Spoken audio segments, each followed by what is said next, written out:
2020 tahun yang berat buat kita semua. Pandemi COVID-19 telah merusak seluruh sendi-sendi kehidupan. Kita patut bersyukur kita telah mampu melewatinya sampai dengan saat ini. Tapi perjuangan belum usai.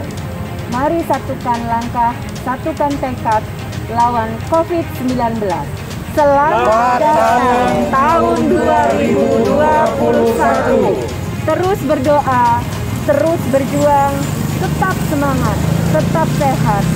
Bangkitkan pariwisata menuju Indonesia maju.